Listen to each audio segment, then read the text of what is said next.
नमस्ते बच्चों, आज हम देखेंगे क्लास 10th का मैथमेटिक्स का सैम्पल पेपर। कौन सी ईयर का? 2023 एंड 24, मतलब लास्ट ईयर का। सैम्पल पेपर करना क्यों ज़रूरी होता है? ताकि आपको एग्जाम का पैटर्न पता चले कि एग्जाम में 5 मार्क्स से कितने क्वेश्चन आने वाले हैं, मतलब लॉन्ग क्वेश्चन कितने आने वाले, शॉर्ट कितने वाले आने और एमसीक्यू कितने आने वाले हैं। क्योंकि सभी क्वेश्चन को करने की अप्रोच अलग अलग होती है। 5 क्वेश्चन में जहां आप 5 मिनट दे रहे हैं, वहीं एमसीक्यूज में आपको 1 मिनट के अंदर क्वेश्चन सॉल्व करना है। मतलब कोई डिटेल में कुछ नहीं समझाना, सिर्फ आंसर चाहिए। उसकी कोई शॉर्ट ट्रिक होगी तो वो लगानी है, जबकि लॉन्ग क्वेश्चन में आप शॉर्ट ट्रिक नहीं लगा सकते, क्योंकि आपको पूरा तरीके से बताना पड़ेगा। पढ़ के सभी बच्चे जाते हैं, लेकिन एक सही स्ट्रेटजी से पढ़ना भी बहुत ज़रूरी होता है। यही आपके नंबर बढ़ाएंगे।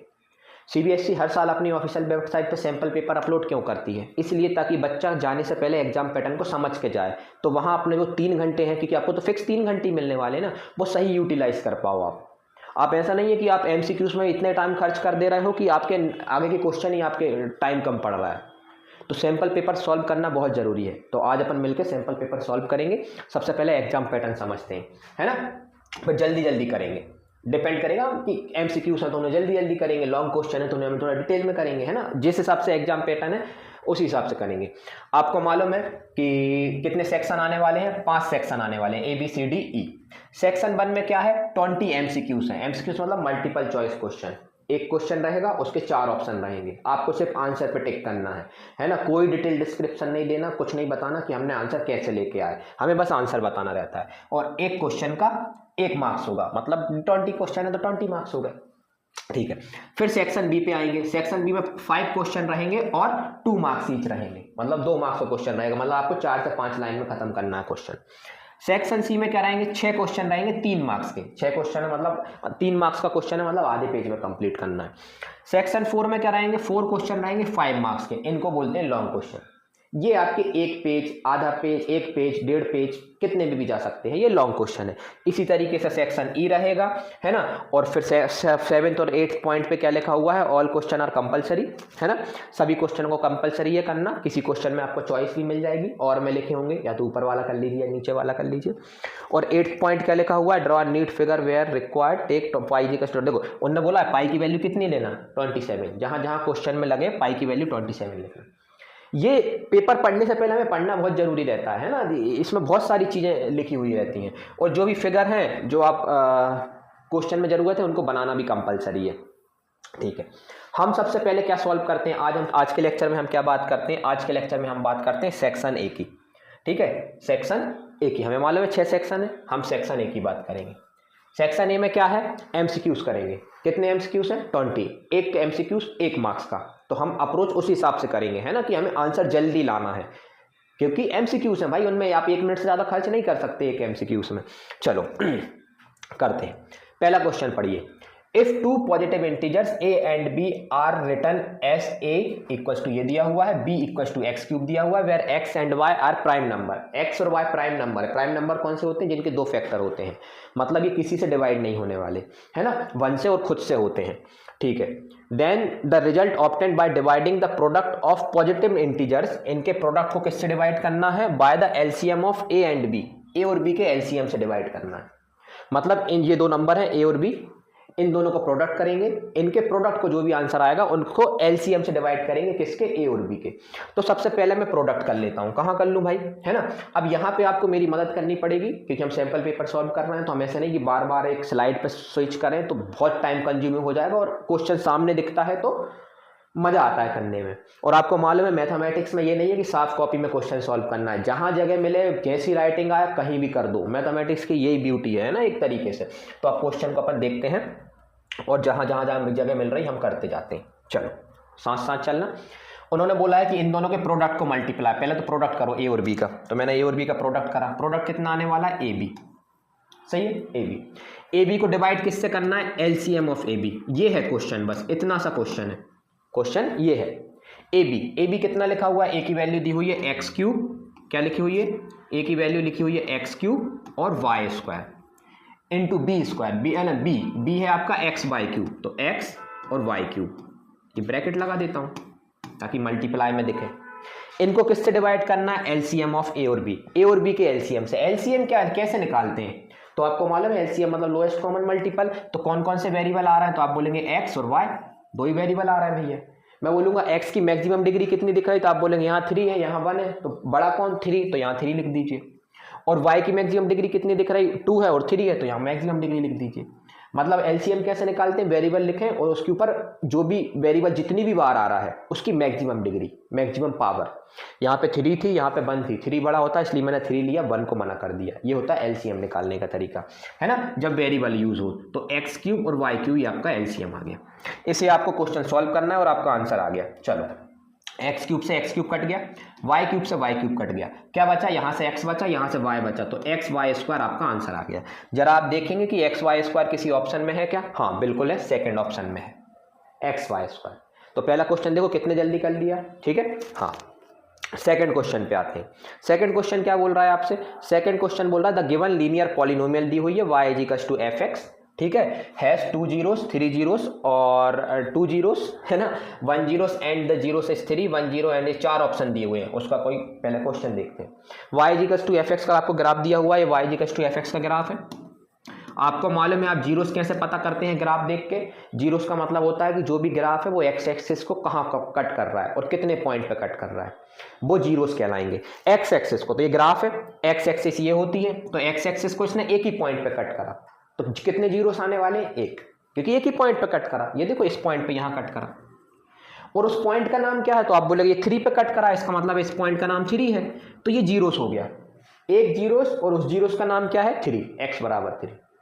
तो ग्राफ देख के हम जीरोस कैसे पता करते हैं कि ग्राफ एक्स एक्सिस को जितने भी पॉइंट पे कट करेगा वो जीरोस होंगे, उतने जीरोस होंगे, और जिस पॉइंट, उस पॉइंट का जो नाम होगा उस जीरोस का नाम कहलाएगा। वाई एक्सिस से हमें कोई मतलब नहीं है कि वाई एक्सिस पे 10 बार कट कर दे, लेकिन एक्स एक्सिस पे एक बार कट करा तो एक जीरोस, एक्स एक्सिस पे 2 बार कट करा तो 2 जीरोस। तो आपने देखा कि इस ग्राफ ने एक्स एक्सिस को एक बार कट करा, मतलब एक जीरोस है, तो या तो ये ऑप्शन हो सकता है या ये ऑप्शन हो सकता है।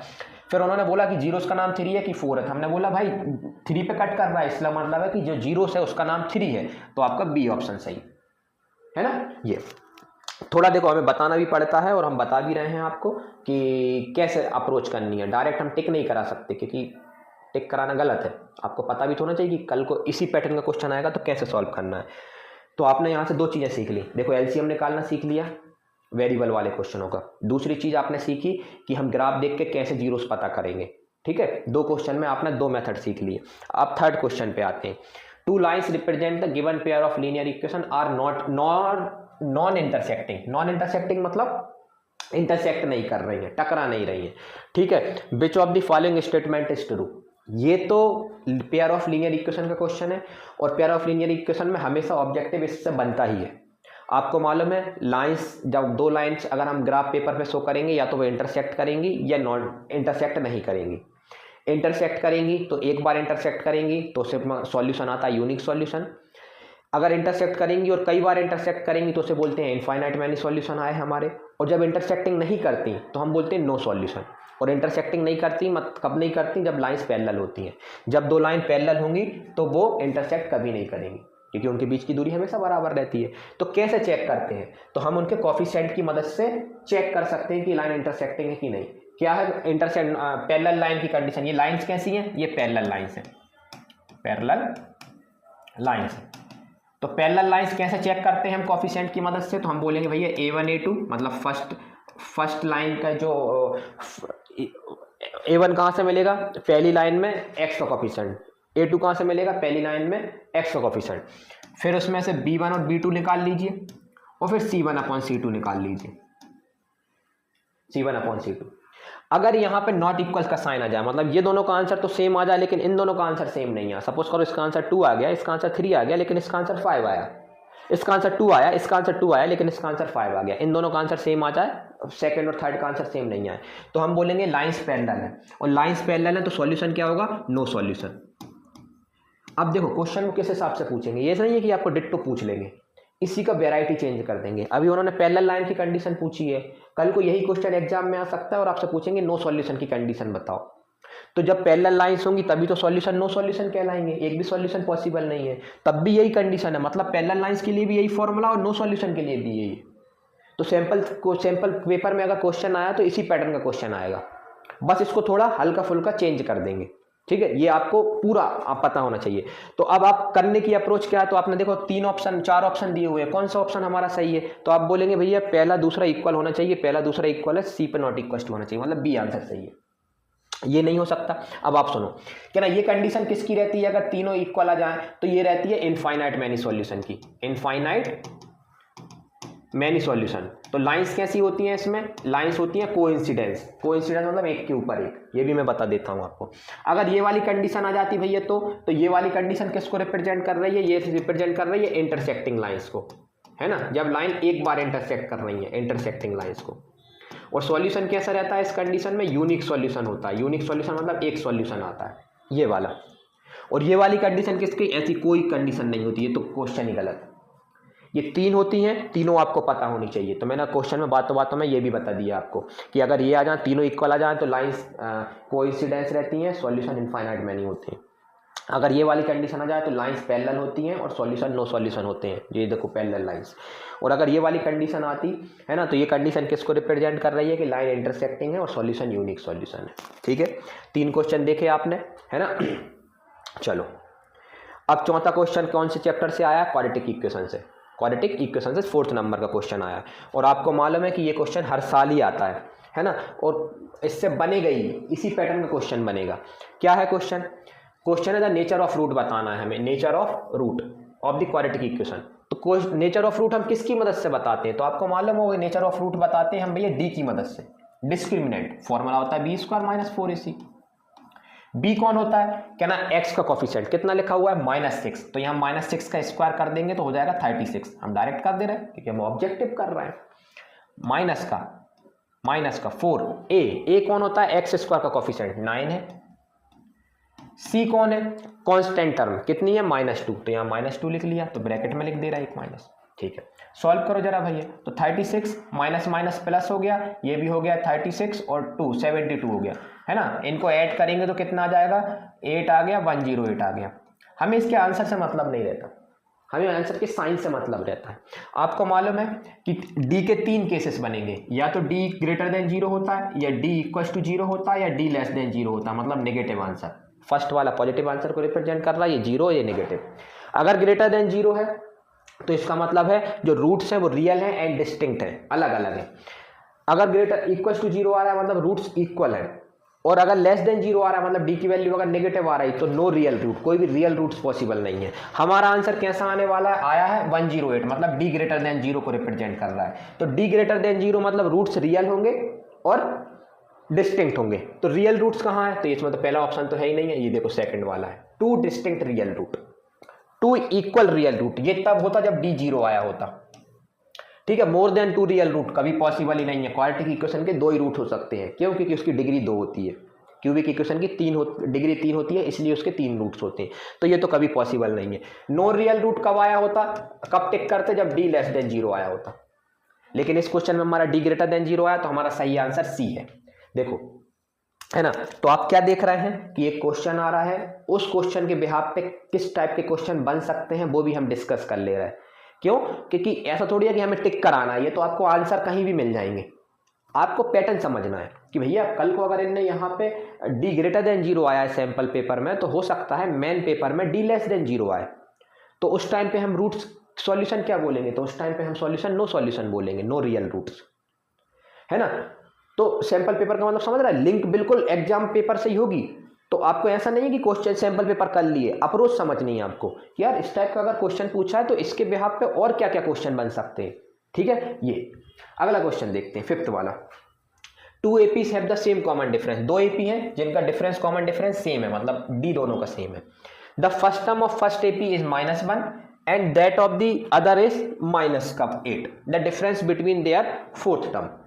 हालांकि इसका आंसर मैं आपको डायरेक्ट बता दे रहा हूं, कभी भी अगर कॉमन डिफरेंस सेम हो, अगर कॉमन डिफरेंस सेम हो तो जो डिफरेंस बिटवीन उनकी जो 4th टर्म रहती है या कोई भी टर्म रहेगी, वो उन दोनों की फर्स्ट टर्म को सब्ट्रैक्ट कर दो, आंसर आ जाएगा। सब्ट्रैक्ट कर दो मतलब -1 -8, दोनों को जोड़ोगे तो आंसर 7 आ जाएगा आपको। ये मैंने आपको बता दिया, ये तब काम करता है जब कॉमन डिफरेंस सेम हो, तो दोनों की फर्स्ट टर्म को घटा दो, है ना। लेकिन अब इसका आप कहना भैया हमें इस तरीके से बताओ, ये तो आपने ट्रिक बता दी, कल को आ गई हम लगा भी लेंगे, लेकिन आप इसका हमें बेसिक बताओ। तो मैंने बोला कौन सी टर्म फाइंड करनी है, आप बोलेंगे फोर्थ टर्म।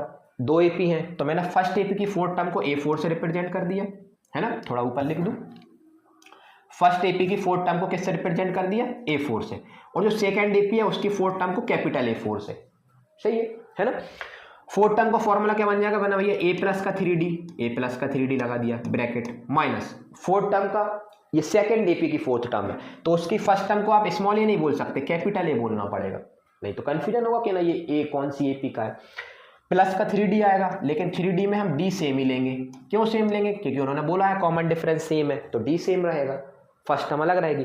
अब आप देखो ये माइनस अंदर गया, जैसे ये माइनस अंदर गया तो A प्लस का 3D माइनस का A माइनस का 3D, तो आपने देखा ये 3D से 3D कैंसिल हो गया, तो वो कॉमन डिफरेंस हमेशा कैंसिल हो जाता है। तो बचा क्या, A माइनस A, ये A क्या माना था, फर्स्ट AP की फर्स्ट टर्म, कैपिटल A क्या माना था, सेकंड AP की फर्स्ट टर्म, तो फर्स्ट AP की फर्स्ट टर्म -1 है, माइनस सेकंड AP की फर्स्ट टर्म -8 है, माइनस माइनस प्लस, -1 + 8 आ गया आंसर 7। 7 ऑप्शन में कहीं दिख रहा है, बिल्कुल दिख रहा है, सी ऑप्शन आपका सही है। माइनस देखो, माइनस में गड़बड़ मत करना, नहीं तो माइनस आंसर आ जाता। तो कभी भी अगर कॉमन डिफरेंस सेम हो, आपको फोर्थ टर्म निकालनी हो, 10th टर्म निकालनी हो, 11th टर्म निकालनी हो, कोई सी भी टर्म निकालनी हो, उनकी दोनों की फर्स्ट टर्म को माइनस कर दो, और फर्स्ट टर्म को फर्स्ट AP में से सेकंड AP माइनस करना, अगर सेकंड AP में से फर्स्ट AP माइनस कर देते ना तो आंसर -7 आ जाता। दोनों ऑप्शन उन्होंने दिए थे, तो ट्रिक पता होना जरूरी है, लेकिन सही बिल्कुल एग्जैक्ट पता होनी चाहिए कि कैसे काम करती है ना। और आपको देखो रीजन भी पता चलेगा क्योंकि D कट जाता है, इसलिए मैंने आपको बोला था ना दोनों की फर्स्ट टर्म को सबट्रैक्ट कर दो, क्योंकि D हमेशा कट जाएगा, चाहे फोर्थ टर्म पूछी हो चाहे 10th टर्म पूछी हो। अगला क्वेश्चन क्या 6 नंबर क्वेश्चन, उम्मीद है आपको समझ में आ रहा होगा, है ना, और आप ये बात भी समझ रहे होंगे कि हम कम जगह में अच्छे से जल्दी कर रहे हैं और हम एग्जाम के पैटर्न को समझ के कर रहे हैं। चलो अगला क्वेश्चन है 6, what is the ratio in which the line segment joining 2,-3 and 5,6 is divided by x axis, है ना। एक लाइन है जो 2 पॉइंट से मिलकर बन रही है, जिसके नाम है 2,-3 और दूसरा पॉइंट है 5,6। एक्स एक्सिस ये जा रही है, एक्स एक्सिस ने इसको डिवाइड कर दिया किसी न किसी रेशो में, कर दिया बिल्कुल, देखो बीच में से गई एक्स एक्सिस, तो यहाँ कट घल गया, यहाँ कट घल गया, है ना, 2 हिस्से कर दिए लाइन के। तो हमने मान लिया जब हमें रेशो नहीं दिया रहता तो हम क्या मानते हैं, K/1 मानते हैं, K/1, कभी भी रेशो नहीं दिया हो तो K/1 माने, ठीक है। अगर इसने ये एक्स एक्सिस है तो इस पॉइंट के कोऑर्डिनेट क्या होंगे, एक्स एक्सिस पे आपको मालूम है सिर्फ एक्स रहता है, वाई 0 होता है, क्योंकि इसी से आंसर निकलेगा। अगर वाई एक्सिस कट कर रही होती तो यहाँ 0 होता, यहाँ वाई हो जाता। अब आपको मालूम है फॉर्मूला क्या होता है, एक एक्स का फॉर्मूला होता है, एक वाई का फॉर्मूला होता है रेशो निकालने का।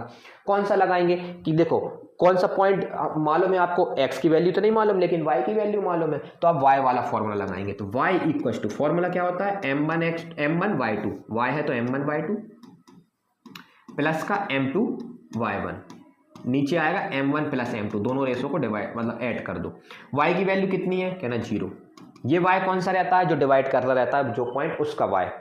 m1 मतलब फर्स्ट रेशो मतलब k, y2 मतलब सेकंड पॉइंट का y मतलब 6, m2 मतलब सेकंड रेशो जो कि 1 है, y1 मतलब फर्स्ट पॉइंट का y मतलब -3, m1 + m2 मतलब k+1। आपको मालूम है k+1 0 के पास जाएगा, मल्टीप्लाई होकर पूरा 0 हो जाएगा। तो इधर क्या बचा हमारे पास, इधर बचा हमारे पास 6k माइनस का 3 और इक्वल टू में क्या चल रहा है 0। मुझे k की वैल्यू निकालना है, 3 इस साइड आया, प्लस का हो गया, 6 डिवाइड में चला गया, ये k की वैल्यू आ गई, सॉल्व कर लिया 1/2 आ गई।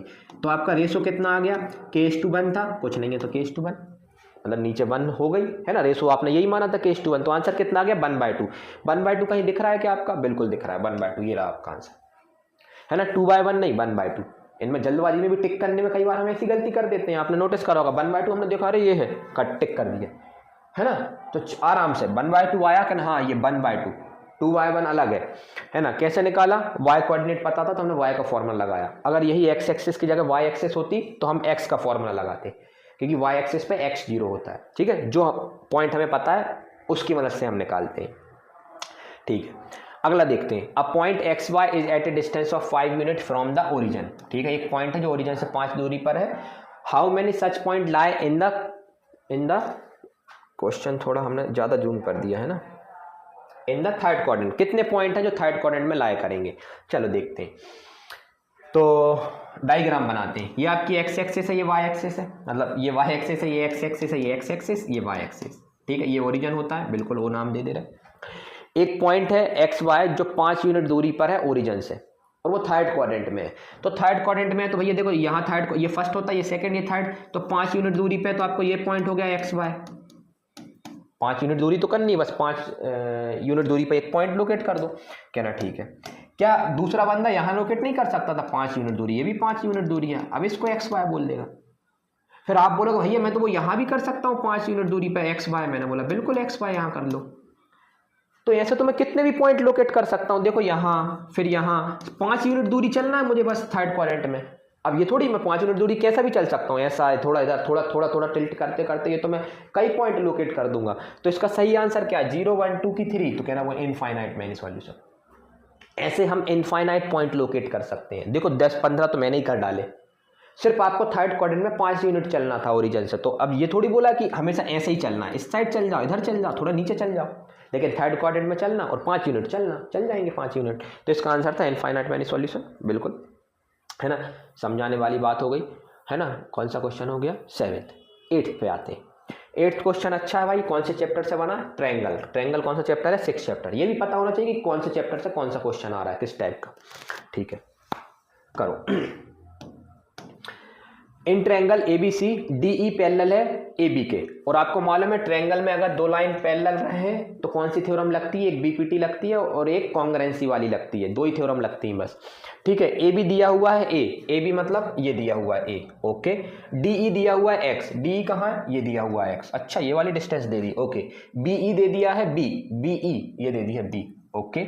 फिर EC दे दिया है C, मतलब यहाँ से लेके यहाँ तक की डिस्टेंस ये C दे दी, ठीक है। और यहाँ से लेके यहाँ तक की डिस्टेंस ये B दे दी, और x और a तो पता ही था हमें। Then x express in term of ABC, हमें x की वैल्यू निकालना है ABC के फॉर्म में। x कहाँ है? ये आपको मालूम है ट्रायंगल चैप्टर में आपने पढ़ा है, अगर दो लाइनें पैरेलल होती हैं तो हम सबसे पहले हमारे दिमाग में थेल्स थ्योरम आती है, ठीक है।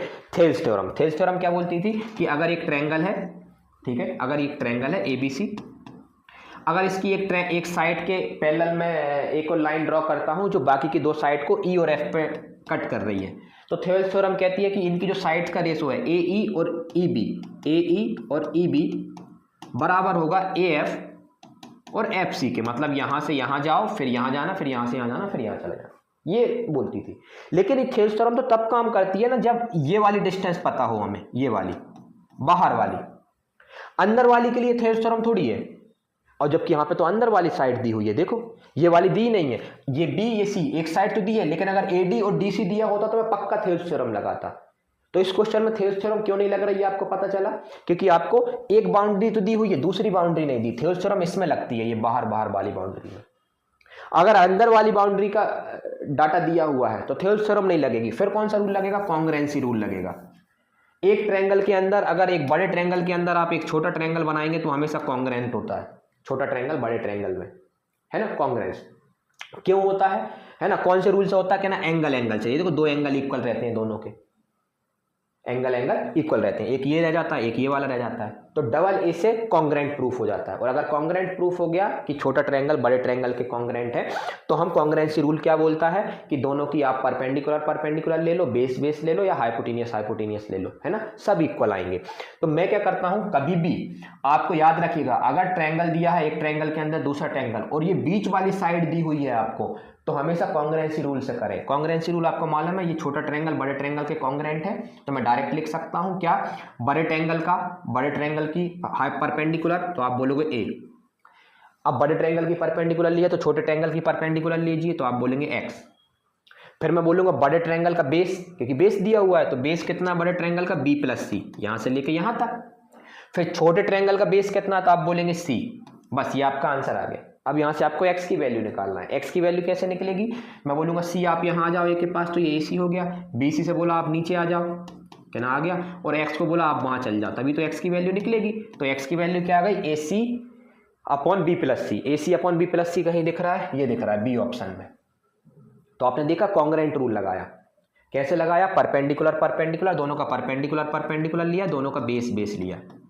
गड़बड़ मत करना, बड़े ट्रायंगल फिर छोटा ट्रायंगल, ऊपर बड़ा ट्रायंगल फिर छोटा ट्रायंगल, छोटा बड़ा भी कर सकते हो, तब भी आंसर सेम आएगा, है ना, बस तरीके से करना। अगला क्वेश्चन देखते हैं, 9th क्वेश्चन। 9th क्वेश्चन कौन से चैप्टर से आया? सर्कल चैप्टर से आया है, ठीक है। सर्कल चैप्टर से क्वेश्चन क्या बना? If O is the centre of a circle and कोड P Q makes an angle 50 degree, ठीक है, ओ सेंटर है और जो कोड है कोड P Q makes an angle 50 degree with the tangent P R at a point of contact P. ये टेंजेंट है आपकी, ये क्या है आपकी टेंजेंट, ये आपकी कोड है पी क्यू, ठीक है। टेंजेंट और पी क्यू जिस पॉइंट पर टकरा रहे हैं वहां पे जो एंगल बन रहा है वो बन रहा है 50 डिग्री का, ठीक है, 50 डिग्री का बन गया। Then the sub angle subtended by the chord at the centre, जो कॉर्ड है आपकी पी क्यू वो सेंटर पे कितना एंगल बना रही है? सेंटर पे देखो ये कॉर्ड है, सेंटर पे एंगल ये वाला बन रहा है, देख के लग रहा होगा 90 है, कई बार ना देखने पे मत जाना, कारण क्या रहता है कि 90 मतलब बिल्कुल एग्जैक्ट होता है, हो सकता है 90 के थोड़े आसपास हो, और कई बार ग्राफ भी थोड़ा गड़बड़ हो जाता है, तो ग्राफ पे मत जाना, है ना, बिल्कुल ग्राफ पे मत जाना, 90 दिख रहा था 90 कंसर्टी नहीं, क्योंकि 90 तो कहीं ऑप्शन में है ही नहीं, तो इसका मतलब ये 90 नहीं है ना। तो थोड़ा बहुत इधर उधर टिल्ट हो जाता है ग्राफ जब प्रिंट होता है पेपर में, तो उस पर मत जाना, पहली बात। अब कैसे निकाले हमें ये वाला पॉइंट निकालना, तो जरा सुनो हमारी बात। आपको मालूम है कि जो टेंजेंट रहती है और वो रेडियस रहती है, टेंजेंट और रेडियस के बीच में हमेशा 90 डिग्री का एंगल बनता है। क्या बोला मैंने? Angle between tangent and radius is always 90 degree. तो ये टेंजेंट है, ये रेडियस है, ओपी रेडियस है, एक रेडियस ओ क्यू है, लेकिन टेंजेंट तो ओपी से टकरा रही, तो ये जो टोटल एंगल है ना यहां से लेके यहां तक ये 90 डिग्री है, और यहां से लेके यहां तक 50 है। अब आपको मालूम है जब टोटल 90 है, ये 50 है, तो बचा हुआ एंगल कितना आ गया? तो क्या ना आप बोलोगे 90 माइनस 50 40 डिग्री आ गया भैया ये तो इसका मतलब है कि अगर मैं ट्रायंगल डायग्राम अलग से बनाऊं बाहर, ठीक है, डायग्राम अगर मैं बाहर अलग से बनाऊं और इसको P नाम रख दूं, इसको O नाम रख दूं, इसको Q नाम रख दूं, तो ये जो अंदर वाला एंगल है ये मुझे पता चल गया ये 40 डिग्री है। ये कितना है? 40 डिग्री। क्यों? क्योंकि बाहर वाला टोटल 50 था और ये टेंजेंट और रेडियस के बीच में 40 बनता है, ठीक है।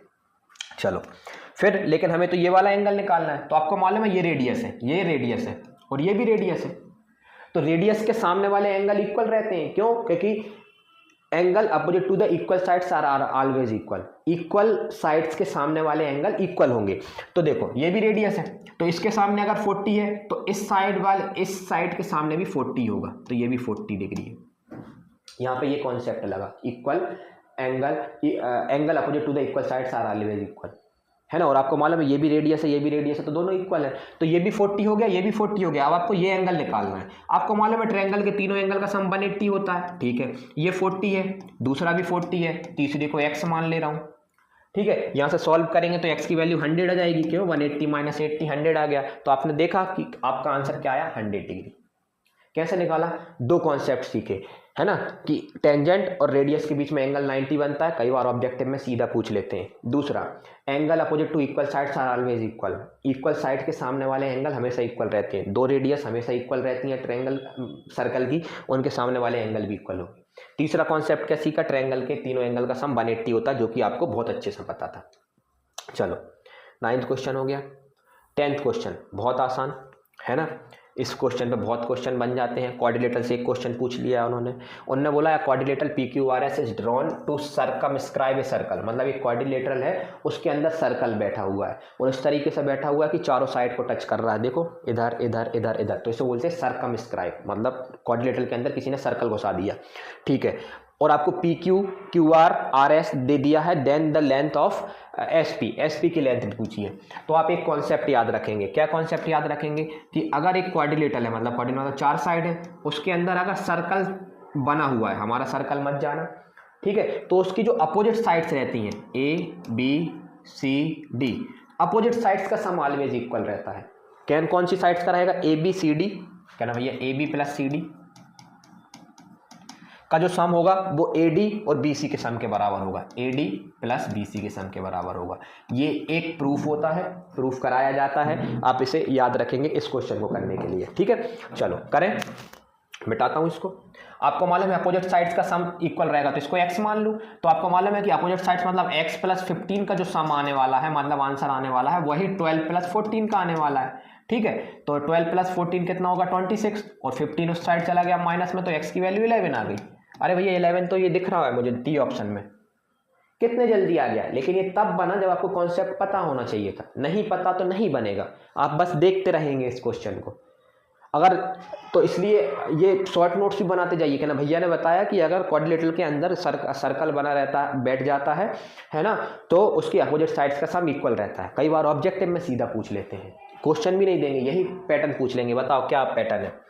चलो 11वां क्वेश्चन देखते हैं, 11th वाला। 11th क्वेश्चन किसके ऊपर बना हुआ है, मतलब कौन से चैप्टर से आया है? ये आया है आपका ट्रिग्नोमेट्री से। ठीक है, ट्रिग्नोमेट्री से ऑप्शन आया, ट्रिग्नोमेट्री से ऑप्शन आया है। हालांकि मालूम है ये क्वेश्चन को मैं करने की जरूरत भी नहीं है, इस क्वेश्चन को करने की जरूरत भी नहीं है, आप इसका आंसर ऐसे ही टिक कर सकते हैं, फिर भी मैं कराऊंगा तो अब, क्योंकि देखो ऑब्जेक्टिव मैं आपको सिर्फ आंसर टिक करना है, चाहे आपको बाजू वाला ही क्यों ना बता दे, आपको आंसर टिक करना है। आपको ये नहीं बताना कि आया कैसे आंसर, है ना, आपको ये नहीं बताना कि आंसर कैसा आया। तो किसी ने बाजू वाले ने भी अगर आपको आंसर बता दिया तो आपका आंसर सही कहलाएगा, अगर उसने सही बताया तो।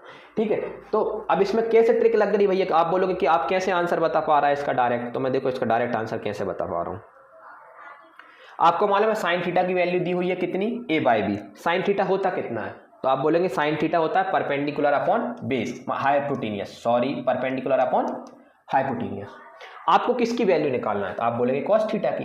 कॉस थीटा कितना होता है, कॉस थीटा होता है base upon hypotenuse, base upon hypotenuse. इसका मतलब है हाइपोटेन्यूस तो भैया बी दी हुई है, तो इसमें कॉस थीटा की वैल्यू मैं नीचे बी लिख देता हूं, बस ऊपर वाला बेस निकालना है मुझे, तो आंसर जो भी होगा उसमें नीचे बी होगा। देखो इसमें नीचे बी नहीं है तो ये हो नहीं सकता, ये भी नहीं हो सकता, ये भी नहीं हो सकता, आपका आंसर ये है, आपका आंसर ही यही है। आपको सॉल्व नहीं करना पड़ा, ऑब्जेक्टिव है भाई, तभी तो मैं बोल रहा हूं हर क्वेश्चन को करने की अप्रोच अलग रहती है, इसलिए सैंपल पेपर सॉल्व करना बहुत जरूरी है।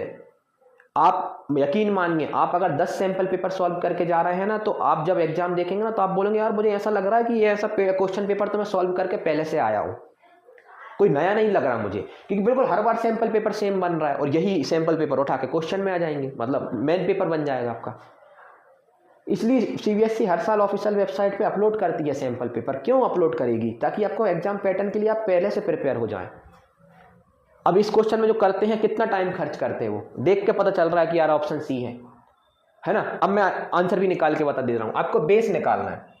बेस कैसे निकालेंगे हम भैया, पाइथागोरस थ्योरम लगाएंगे, h² बराबर base perpendicular square plus base square. Hypotenuse कितना है ना भैया बी है, तो यहाँ बी का स्क्वायर लिख देंगे। बेस आपको निकालना है तो बी रख देंगे। पी कितना है, तो पी बोलोगे आप ए है, तो यहाँ ए स्क्वायर आ जाएगा, है ना। तो बी ए स्क्वायर इस साइड आ गया तो माइनस में आ गया, तो ये आ गया बेस का स्क्वायर, बी स्क्वायर। स्क्वायर हटाया तो यहाँ रूट लग गया, तो बी स्क्वायर माइनस ए स्क्वायर का रूट आ गया आपका बेस, है ना। तो आपको क्या देखो कॉस थीटा कितना था, बी अपॉन एच, एच तो हमें पता था पहले से बी है, बेस हमने कितना निकाल लिया, बी स्क्वायर माइनस ए स्क्वायर का रूट, तो बी स्क्वायर माइनस ए स्क्वायर का रूट, देखो वही आया, मैंने प्रूफ भी कर दिया। लेकिन कितना टाइम कंज्यूमिंग था, जब हमें पता था उसका आंसर सेम आने वाला, मतलब क्या आने वाला है। तो ऐसे करा करे कि यार भैया देखो नीचे बेस है, हाइपोटेन्यूस है, इसके नीचे भी नीचे हाइपोटेन्यूस है, मतलब नीचे बी तो आएगा ही, और चारों ऑप्शन में सिर्फ एक ऑप्शन में बी दिख रहा है और किसी में दिख ही नहीं रहा। चलो अगला क्वेश्चन देखते हैं क्या हो जाता है इसको। हाँ आ गया, अगला क्वेश्चन देखते हैं। अगला क्वेश्चन भी ट्रिग्नोमेट्री पे, ट्रिग्नोमेट्री पे 2 क्वेश्चन आते हैं भैया, ट्रिग्नोमेट्री को हल्के में नहीं लेना, है ना, अच्छे से करना, बहुत अच्छे से करना। क्या है, sec a plus tan a बराबर 1 minus sine A equal to, 4 option दे दिए किसकी इक्वल है, इसको सॉल्व करना पड़ेगा। कहाँ कर लूँ, यहाँ कर लूँ। देखो sec a को क्या लिख सकते हो आप, 1 अपॉन कॉस ए, क्योंकि सबको साइन कॉस में कर लो, ट्रिग्नोमेट्री का रूल ये बोलता है कि क्वेश्चन डायरेक्ट नहीं कर पा रहा तो सबको साइन कॉस में करो, तो 1 अपॉन कॉस ए लिख दिया, किसको, sec a को, प्लस tan a को लिख सकते हैं sign A upon cos A, sign A upon cos A, ये ब्रैकेट बंद है ना, मल्टीप्लाई में लिखा है 1 माइनस साइन ए, तो ये लिख दिया 1 माइनस का साइन ए। ठीक है, ठीक है। एलसीएम पता है आपको, नीचे कॉस ए आ जाएगा, ये कॉस ए एलसीएम आ गया, ऊपर क्या बन गया 1 plus sine a into 1 minus sine a, 1 minus sine a. आपको मालूम है ऊपर a plus b, a minus b की आइडेंटिटी बन गई, क्या आंसर होता है, a square minus b square, मतलब 1 का स्क्वायर, मतलब 1 माइनस बी स्क्वायर, मतलब साइन स्क्वायर ए। ठीक है, नीचे क्या चल रहा है, cos square a, sine square a 1 minus sine square ए कितना होता है, और नीचे कॉस ए चल रहा है, सॉरी है ना, कॉस स्क्वायर थोड़ी, कॉस ए है, एक कॉस है ना नीचे, 1 माइनस साइन स्क्वायर ए कितना होता है, कॉस स्क्वायर ए, नीचे क्या चल रहा है, कॉस ए। आपको मालूम है ऊपर 2 कॉस है, एक कट जाएगा पावर से, बचा एक कॉस है, कॉस है ऑप्शन है क्या, ठीक है। कॉस ए, आपका आंसर आ गया cos A. Cos A option में दिख रहा है क्या? बिल्कुल, सेक सेक सेक सेक, ये कॉस ए, ये आपका डी आंसर हो गया। कैसे सॉल्व करा? एक क्वेश्चन था, हमने साइन कॉस में कन्वर्ट करके चेक कर लिया। ठीक है, बिल्कुल। सेक जीरो कितना होता है? Cos zero one. हाँ, एक ट्रिक भी बता देता हूँ आपको, है ना, ट्रिग्नोमेट्री में लग जाती है, ऑब्जेक्टिव में लगाना चाहें तो। बेसिक तो आपको पता ही है। ट्रिक क्या कैसे बोलती है कि इन क्वेश्चनों में अगर ऑब्जेक्टिव में करना है तो कोई एक एंगल ले लो। ए एंगल के बारे में बात चल रही, एक एंगल ए आप अपनी मर्जी से ले लो। आपने बोला कि कौन से हैं, आपको कौन कौन से एंगल याद है? 0, 30, 45, 60, 90। सबसे आसान देखो कौन सा लगता है? लोग कहते हैं सबसे आसान भैया 0 डिग्री रहता है, तो मैंने बोला एक ही वैल्यू 0 डिग्री ले लो, और 0 डिग्री पे कोई बुरा भी नहीं मानेगा, मतलब इन्फिनिटी नहीं देगा, ये जरूर चेक कर लेना। अब 0 डिग्री रखता हूँ क्वेश्चन में, तो सेक जीरो कितना होता है? कॉस जीरो होता है 1, तो सेक जीरो भी 1 होगा। चलो ये 1 हो गया। प्लस का टेन जीरो है ना, टेन जीरो कितना होता है? 0। चलो ये 0 हो गया। दूसरा 1 माइनस का, एक ही जगह रखना 0, तो साइन 0 हो जाएगा, तो साइन 0 कितना होता है? 0। सॉल्व करोगे तो कितना आंसर आ गया? 1 ही आ गया। अब आपको क्या करना है कि आंसर में 1 चेक करना है। तो आप बोलोगे आंसर में 1 कैसे चेक करेंगे भैया, वो तो ट्रिग्नोमेट्रिक फॉर्म में। तो मैं बोलूँगा जब यहाँ क्वेश्चन में एक ही वैल्यू 0 रखी, तो आंसर में भी एक ही वैल्यू 0 रखो ऑब्जेक्टिव में। इसमें अगर एक ही वैल्यू 0 रखोगे तो आंसर कितना आ गया? 1। ठीक है, इसमें रखोगे तो कितना आंसर आ गया? 0। इसमें रखोगे तो कितना आंसर आ गया? इन्फिनिटी। और इसमें रखोगे आंसर आ गया 1। यहाँ गड़बड़ एक हो गई। गड़बड़ क्या हो गई कि क्वेश्चन में दो चीज़ों के आंसर 1 1 आ रहा है, इसका भी आ रहा है, इसका आंसर भी आ रहा है, तो इसका मतलब ये दोनों तो आंसर हो ही नहीं सकते। अब इन दो में से कोई एक चुनना पड़ेगा, और उसका चुनने का कोई तरीका नहीं। अब देखो ट्रिक बताई, काम भी करी, लेकिन 4 ऑप्शनों में से 2 ऑप्शन छांट दिए, तीसरा ऑप्शन में लगा। हो सकता था यहाँ सेक की जगह वो कुछ और दे देते। सपोज करो वो दे देते कितना? क्वाटे दे देते। क्या दे देते? क्वाटे। तो क्वाटे अगर दे देते तो उसका आंसर इन्फिनिटी बन जाता, तो पक्का हमारा आंसर फिर एक ही ऑप्शन बच रहा है 1 आंसर वाला, तो हमारा ट्रिक काम कर जाती। ट्रिक यहाँ भी काम करी। सोचो, जहाँ पहले एक क्वेश्चन को करेक्ट करने के 25% चांस थे, कोई 4 में से कोई एक, अब वहीं पे आपने 2 क्वेश्चन निगलेक्ट कर दिए किसी ने, वो केबीसी वाले क्वेश्चन जैसे 2 क्वेश्चन हटा दिए, कहना ये दोनों तो हो ही नहीं सकते, अब इन 2 में से तुक्का मानना है। तो ये वाला क्वेश्चन ऐसा रहता है पैटर्न, ये सब करके चले जाते हैं, सबसे बन जाता है वैल्यू पुटिंग वाला। जो मैंने पिछला वाला तरीका बताया बेसिक से, वो कई बार क्या है हम ट्रिग्नोमेट्री अच्छे से नहीं पढ़ पाते, हम उससे कर नहीं पाते, है ना। लेकिन फिर भी यार देखो, 4 ऑप्शन में से 2 ऑप्शन तो बचे, है ना, आपके जीतने के 50% चांस बढ़ गए। अच्छा, तो याद रखिएगा वैल्यू पुटिंग वाला। अगला क्वेश्चन देखते हैं 13 क्या बोल रहा है कि अ पोल है 6 मीटर हाई है, cast at shadow at 2√3 metre long on the ground, then the sun का एलिवेशन बताओ। बिल्कुल बहुत सिंपल है। एक पोल है जो कितनी लंबाई का है? 6 मीटर का है। ठीक है, जब इसकी शैडो पड़ेगी तो नीचे पड़ेगी, तो शैडो पड़ेगी तो ऊपर सन हुआ होगा, तभी तो शैडो पड़ेगी नीचे, तो ये शैडो पड़ी। ठीक है, तो इसको मैंने यहाँ से जोड़ दिया तो ये ट्रायंगल बन गया। मुझे ये एंगल ऑफ एलिवेशन निकालना है सन का, क्योंकि नीचे से ऊपर देखने वाला सन का। और ये जो शैडो है, शैडो की लेंथ कितनी दी हुई है? 2√3।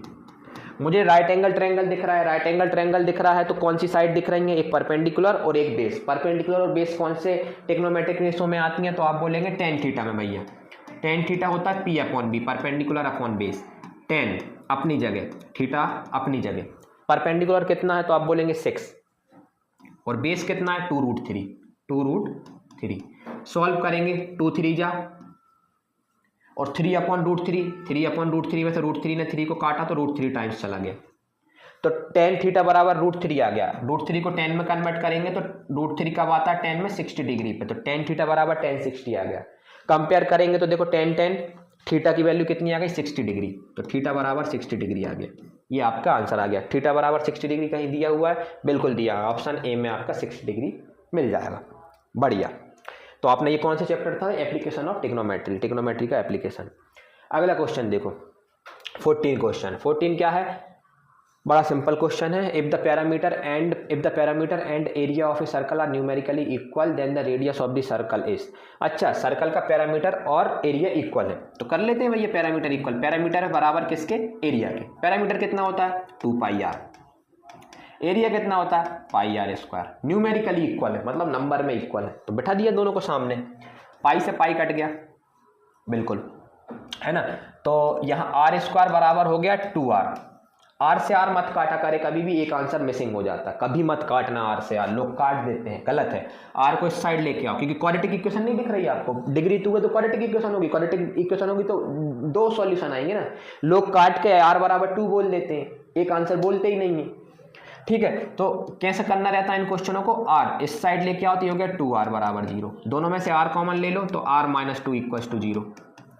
अगर दो चीजों का प्रोडक्ट 0 आ रहा है, इसका मतलब है क्वाड्रेटिक इक्वेशन कहती है या तो फर्स्ट वाले ने 0 दिया है या सेकंड वाले ने 0 दिया है, r माइनस 2 इक्वल टू 0। तो r की वैल्यू कितनी आ गई 2 और r की वैल्यू कितनी आ गई 0।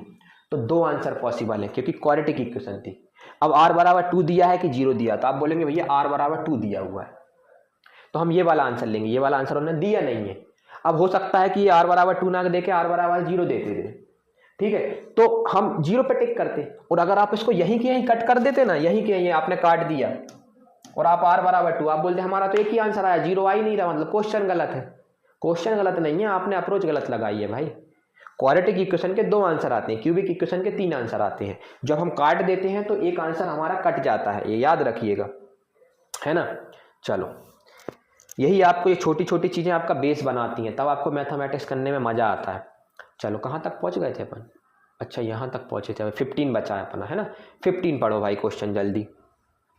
15 क्वेश्चन क्या बोल रहा है, it is proposed to build a new circular park equal in areas to the sum of the area of two circular park of diameter 16 है और 12 सेंटीमीटर है। तो अगर डायमीटर 16 है तो रेडियस कितनी हो जाएगी 8, क्योंकि हमें रेडियस से मतलब है, और इसकी रेडियस कितनी हो जाएगी 6।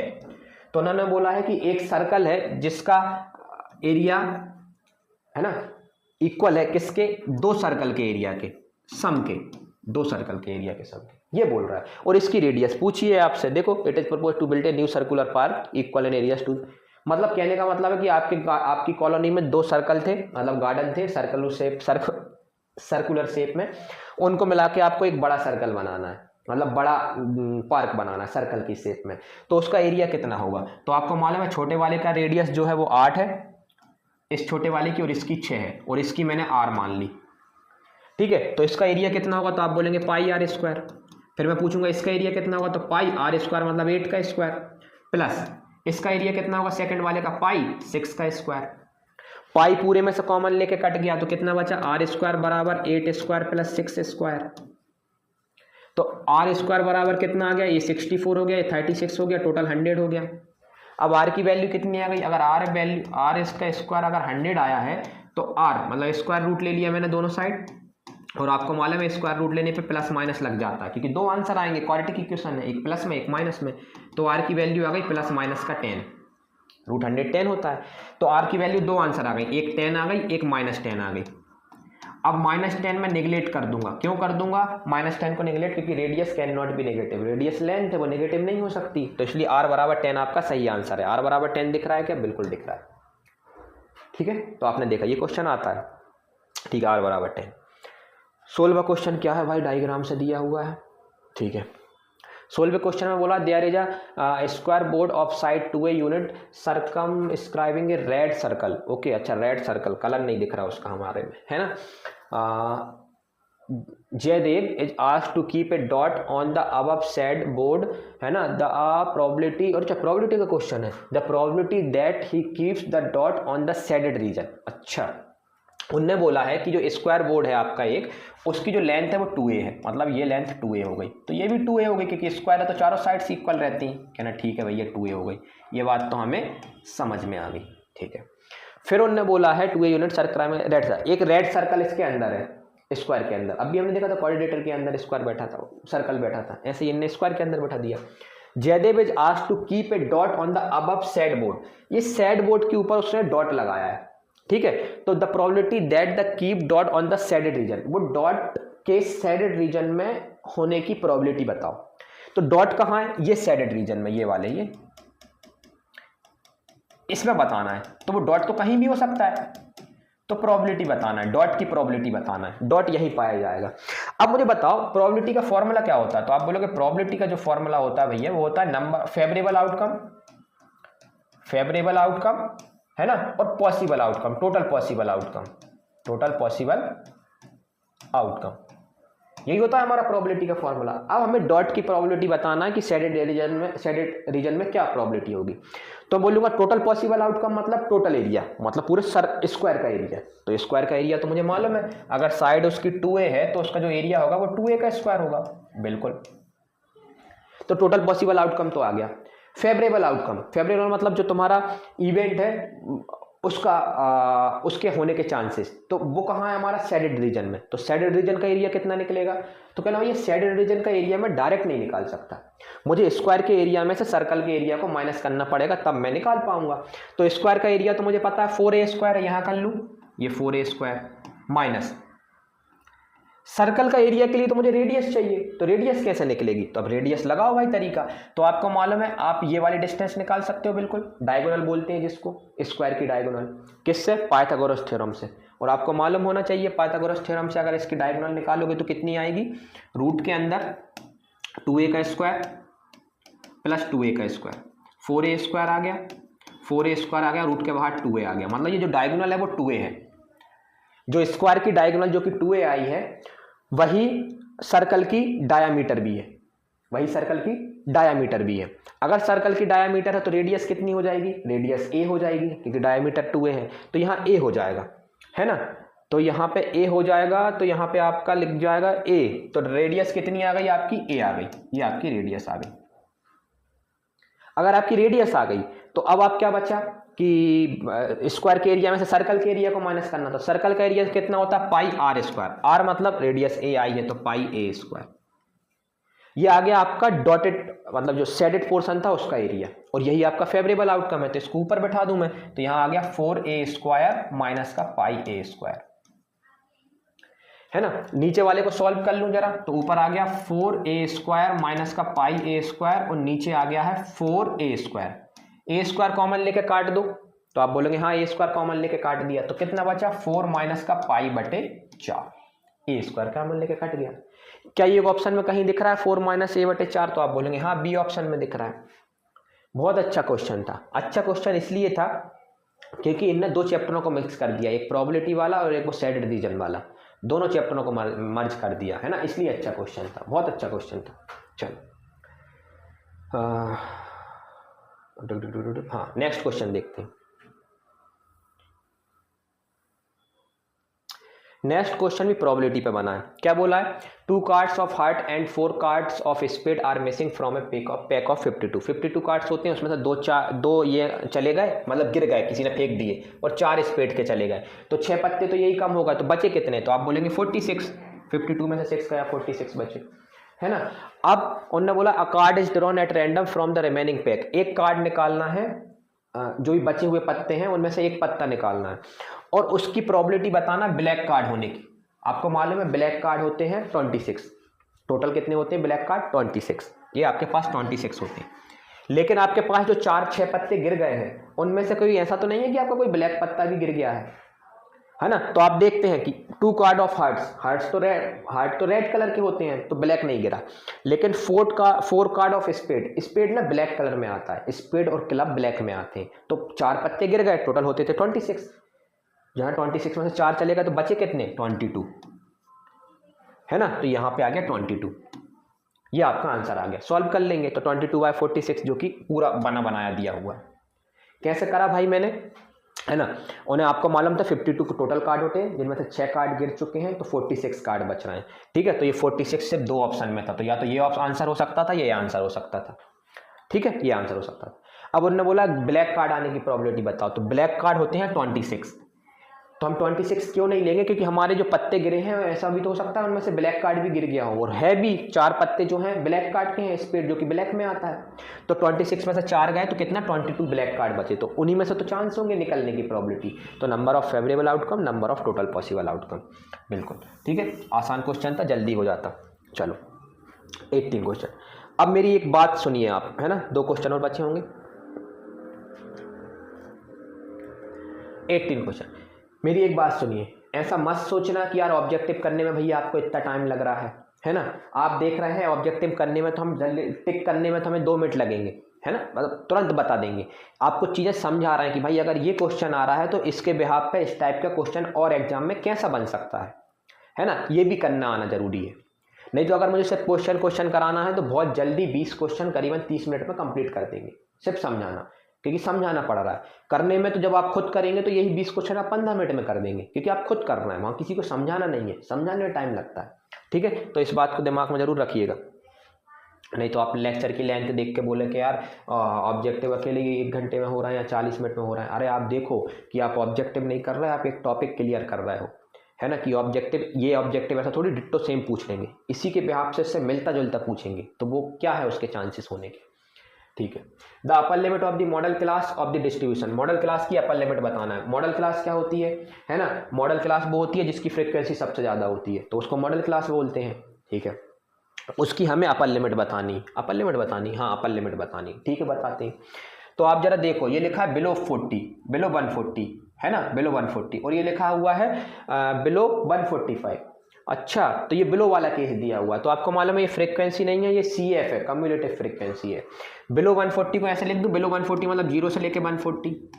ये कितना लिखा है, बिलो 150 मतलब 0 से लेके 145, ये 0 से लेके 150, और ये लिखा है 0 से लेके 155, 0 से लेके 160 और 0 से लेके 165। हम मान लेते हैं कि 0 से नीचे कहानी गई नहीं, 0 से स्टार्टिंग हुई, तो ये तो गलत लिखा हुआ है ना, क्यों, क्योंकि 0 से 140 होना था, 140 से 145 होना था, 145 से 150 होना था, यह है सही तरीका पैटर्न। तो कहना कैसे लिखेंगे, तो कहना भैया इसे लिखेंगे 0 से 140, इसे लिखेंगे 140 से 145, इसे लिखेंगे 145 से 150, इसे लिखेंगे 150 से 155, 155 से 160 और 160 से 165। ये है भैया सही पैटर्न, जहां पे पहला वाला खत्म दूसरा वहीं से शुरू।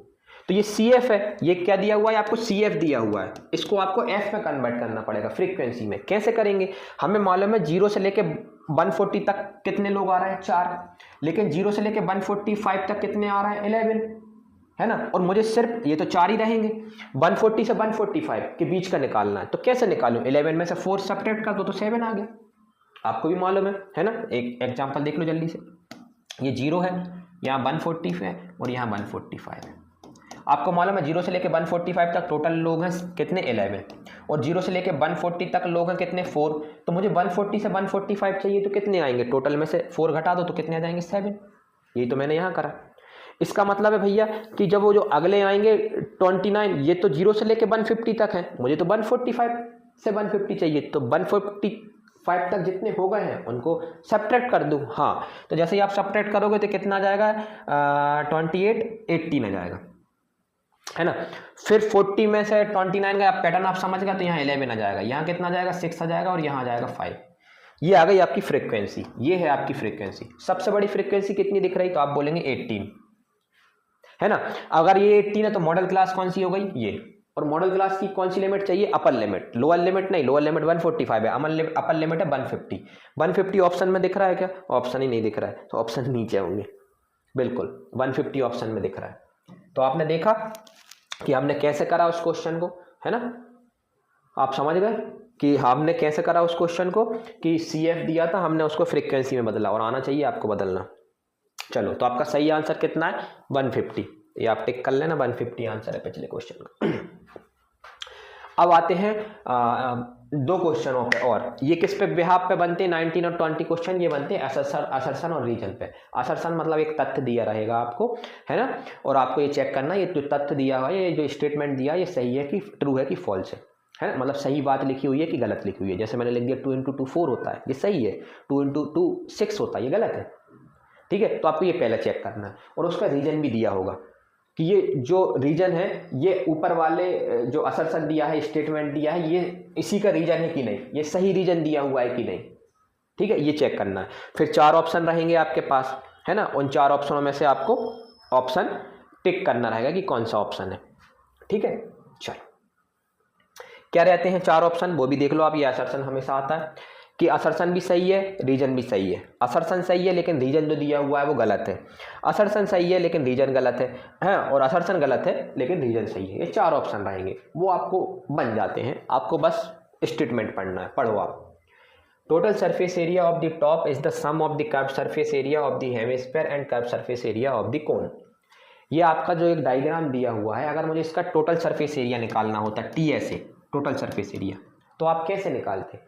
तो आप बोलते भैया curve surface area of hemisphere निकाल देते, curve surface area of hemisphere HS plus कर देते curve surface area of cone, curve surface area of cone, दोनों के कर्व सरफेस एरिया को जोड़ देंगे तो मुझे टोटल का कर्व सरफेस एरिया निकल जाएगा। यही बात तो उन्होंने बोली है, total surface area of the top is the sum of the curve surface area of hemisphere and curve surface area of cone. इसका मतलब है ये जो असर्शन दिया हुआ है बिल्कुल ट्रू है ना, आपका भी वही आंसर आ रहा है, उनका भी वही आ रहा है। तो कौन कौन से ऑप्शन हो सकते हैं, पहला A या C, है ना, ये दोनों नहीं हो सकते, है ना, असर्शन नहीं, A भी हो सकता है, B भी हो सकता है, C भी हो सकता है, असर्शन इज फॉल्स, जो D कैंसिल हो गया, अब 3 ऑप्शन बचे, 4 थे 3 कैंसिल हो गया, मतलब 1 कैंसिल हो गया 3 बचे। अब रीजन पे आते हैं, top is obtain by joining the plane surface of the hemisphere and cone together, है ना, जो आपका जो टॉप बना है वो किस किस से बना है, हेमिस्फीयर और कॉन के सरफेस को मिला के। और सही बात है, देखो ये जो आपका डायग्राम बना है वो कॉन और हेमिस्फीयर के सरफेस से ही तो बना हुआ है, तभी तो आपने हेमिस्फीयर के सरफेस और कॉन के सरफेस को जोड़ा है, नहीं तो क्यों जोड़ते अगर उससे नहीं बन रहा होता तो। इसका मतलब ये जो रीजन दिया है वो इसी से लिंक है, इसी का रीजन दिया हुआ और बिल्कुल सही दिया हुआ है, गलत नहीं बोल रहा है वो। अगर गलत नहीं बोल रहा है इसका मतलब है कि उनका असर्शन भी सही है ना, और स्टेट मतलब रीजन भी सही है। तो अब ऑप्शन देखो कि जिसमें दोनों चीजें सही होती हैं, तो both assertion and reason are true, दोनों ट्रू है, and reason is the correct explanation of assertion. हाँ, रीजन जो है वो असर्शन का सही क्या बोलते हैं, सही एक्सप्लेनेशन है, इसी से लिंक है, इसी के बारे में बताया, हर कुछ नहीं बताया उनने। जबकि दूसरा ऑप्शन क्या रहता है, असर्शन ट्रू है, रीजन भी ट्रू है, but reason is not correct explanation of assertion.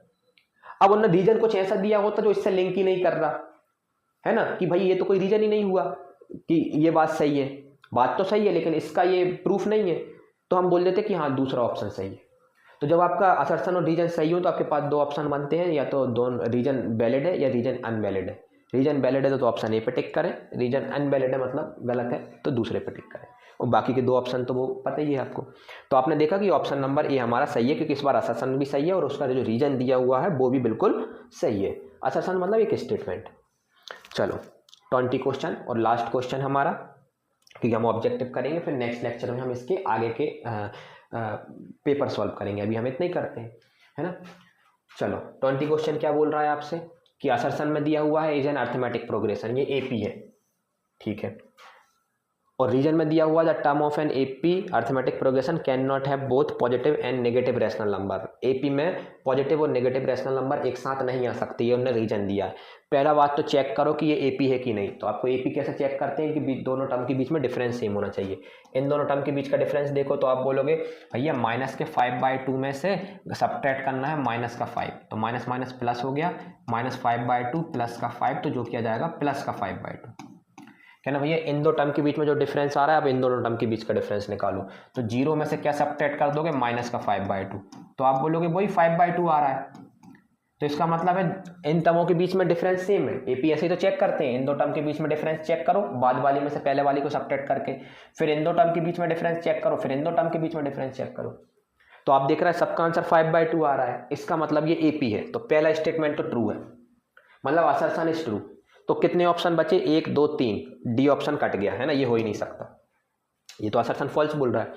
अब देखो अगला, देखो आगे बढ़ते हैं, रीजन पढ़ते हैं। रीजन जब से जरूरी रहता है, the term of an arithmetic progression can not have both positive and negative rational number. जो आपका अरिथमेटिक प्रोग्रेशन है उसमें रैशनल नंबर पॉजिटिव और नेगेटिव एक साथ नहीं आ सकता। देखो इसमें आ रहा है ना, पॉजिटिव रैशनल नंबर, मिटाऊं इसको, positive rational number negative rational number एक साथ आ रहा है, और ये AP भी है, तो देख के पता चल रहा है ये तो फॉल्स बात कर रहा है यार, ऐसा थोड़ी होता है। अच्छा एक बात बताओ, कोई AP है, 5 है नहीं, 10 है, 4 4 सब्ट्रैक्ट करो तो आप बोलोगे 6 आ जाएगा, फिर अगली टर्म 2 आ जाएगी, फिर आ जाएगी -2 आ जाएगी, है ना, फिर आ जाएगी आपकी माइनस का 6 आ जाएगी। ये एक AP है क्योंकि हर 2 टर्म के बीच में डिफरेंस सेम आ रहा है, ठीक है।